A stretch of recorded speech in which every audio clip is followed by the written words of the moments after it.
Coordination rarely disappears at the moment systems become too large. Most networks continue functioning long after movement has already begun slowing inside them. Roads remain open. Harbors continue receiving cargo. Messages still arrive, but accumulation changes the relationship between distance and response until systems built to organize movement begin converting adjustment itself into delay. By the time disruption becomes visible, the structure has often been compensating for strain so long that interruption no longer appears exceptional. It appears normal. The difficulty is that civilizations rarely experience coordination as a single mechanism. They experience it as thousands of synchronized movements arriving at approximately the right moment. Grain shipments reaching river ports before winter closure. Timber crossing mountain corridors before seasonal flooding. Draft animals arriving where roads remain passable. Once timing begins separating from movement, systems can remain operational while gradually losing their ability to respond to variation. Historically, this mattered because civilizations expanded not only through territory, but through synchronized expectation across distance. Along the eastern Mediterranean coastline, maritime routes compressed enormous geographic scale into relatively narrow corridors of movement. Cargo originating in inland valleys moved toward river mouths before crossing coastal shipping lanes that connected ports separated by weeks of travel. Mountain ranges redirected overland movement toward predictable passes where roads accumulated infrastructure over generations. Grain moved through Egypt into urban centers, dependent on maritime regularity. Timber descended from northern forests toward shipyards, requiring continuous supply. Inland settlements positioned near navigable rivers absorbed seasonal variation differently than isolated plateaus, dependent on caravan movement across dry terrain. Distance did not operate evenly. Wind patterns altered travel windows across open water. Winter storms narrowed coastal movement into short intervals. Some harbors remained usable year-round, while others functioned only seasonally. Roads crossing mountain corridors accumulated repair demands faster than administrative systems could consistently maintain them. Coordination emerged not from central intention, but from geography repeatedly channeling movement into the same constrained routes. Once infrastructure accumulated along those routes, systems adapted around expectation rather than flexibility. Warehouses expanded near predictable ports. Settlements specialized according to reliable exchange. River crossings attracted labor concentration because transport delays compressed movement into narrow logistical bottlenecks. Coordination appeared stable precisely because adaptation reduced visible variation. But repetition created dependency between distant regions that no longer adjusted independently. Seasonal irregularities in one corridor gradually propagated across multiple systems before becoming recognizable at scale. In some coastal regions, delayed shipments did not immediately produce shortage. Existing reserves absorbed interruption temporarily. Merchants rerouted cargo toward secondary ports, while smaller settlements adjusted exchange schedules around uncertain arrival windows. Movement continued. The structure compensated. Yet compensation required additional coordination layered on top of systems already dependent on timing precision developed during more stable conditions. As maritime exchange intensified, ports expanded faster than inland transportation networks supporting them. Cargo unloaded efficiently along coastal centers, accumulated in storage, while overland distribution slowed through increasingly congested corridors. Roads originally constructed for regional movement absorbed continental-scale traffic without proportional expansion. Repair cycles lengthened. Animal exhaustion reduced transport reliability.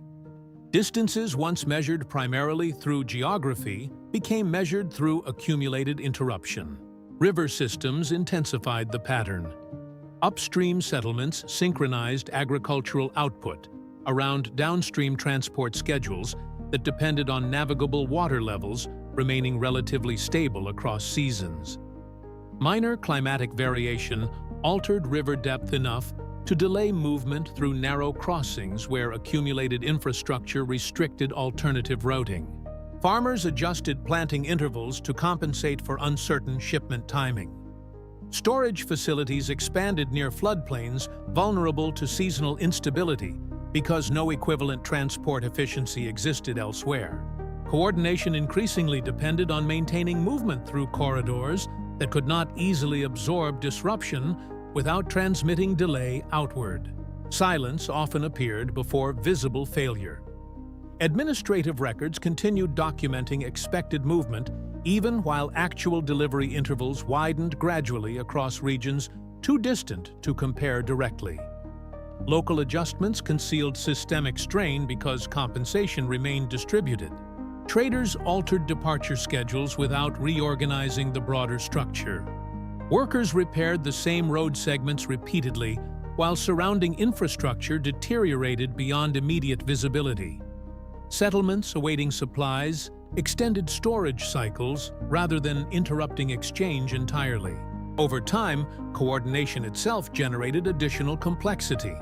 Systems built to reduce uncertainty accumulated layers of synchronization, requiring continuous maintenance across expanding territory.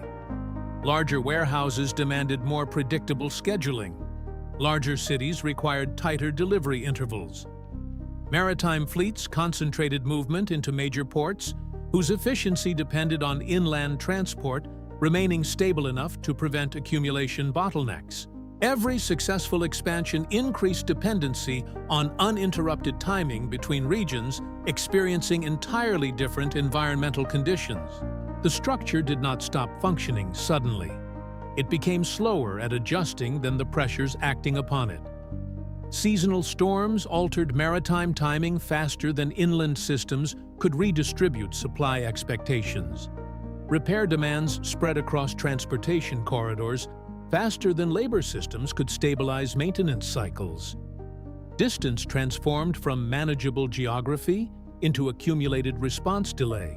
In northern trade corridors, caravans began departing earlier to compensate for congestion, developing near river crossings farther south.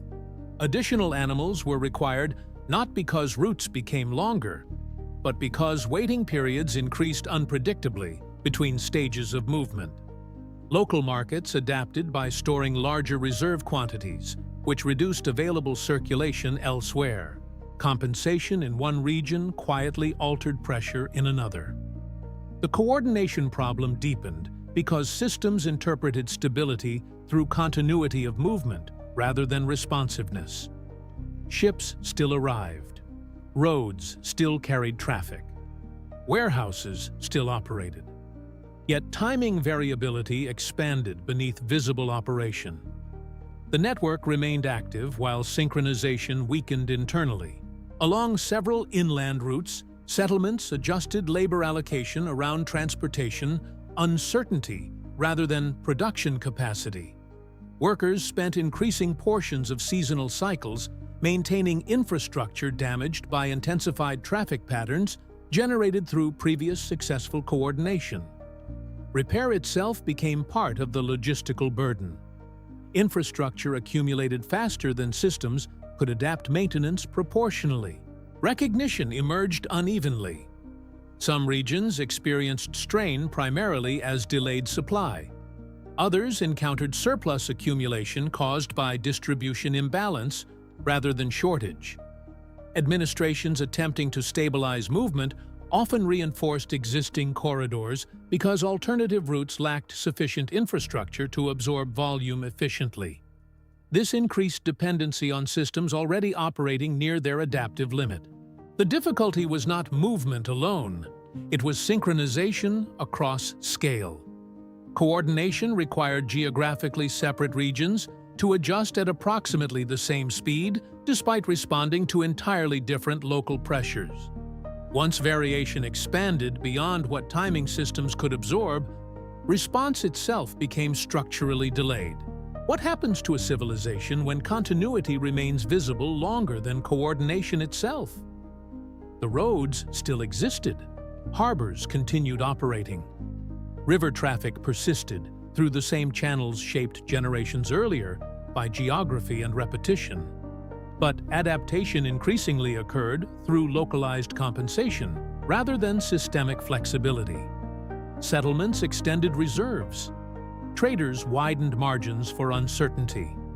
Labor shifted gradually toward sustaining movement, already slowing under accumulated pressure. From a distance, the structure continued appearing intact because interruption rarely arrived everywhere simultaneously. Movement concealed delay. Activity concealed desynchronization. The civilization remained connected physically, while timing drifted unevenly between regions no longer adjusting together.